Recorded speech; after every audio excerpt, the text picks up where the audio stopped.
Évangile de Jésus-Christ selon saint Matthieu. En ce temps-là, Jésus disait à ses disciples cette parabole. C'est comme un homme qui partait en voyage. Il appela ses serviteurs et leur confia ses biens. À l'un, il remit une somme de 5 talents, et à l'autre 2 talents, au troisième un seul talent, à chacun selon ses capacités, puis il partit.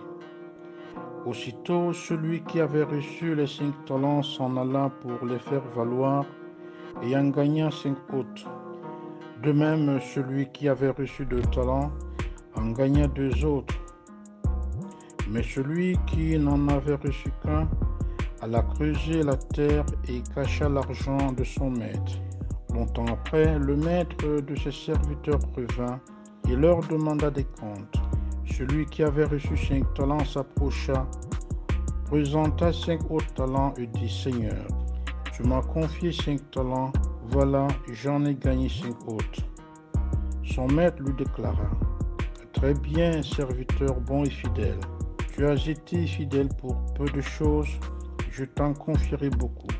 Entre dans la joie de ton Seigneur. Celui qui avait reçu 2 talents s'approcha aussi et dit: Seigneur, tu m'as confié 2 talents, voilà, j'en ai gagné 2 autres. Son maître lui déclara: Très bien, serviteur bon et fidèle. Tu as été fidèle pour peu de choses, je t'en confierai beaucoup. Entre dans la joie de ton Seigneur.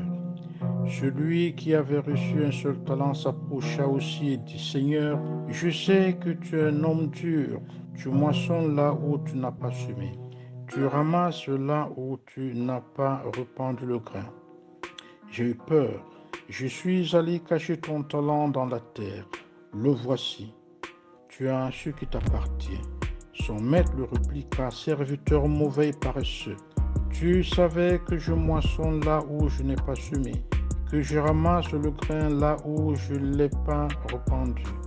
Alors il fallait placer mon argent à la banque, et à mon retour, je l'aurais retrouvé avec les intérêts. Enlevez-lui donc son talent et donnez-le à celui qui en a 10.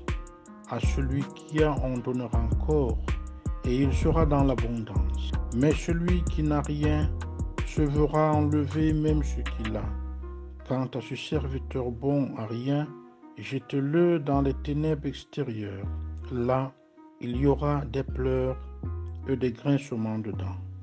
Acclamons la parole du Seigneur. Louange à toi, Seigneur Jésus.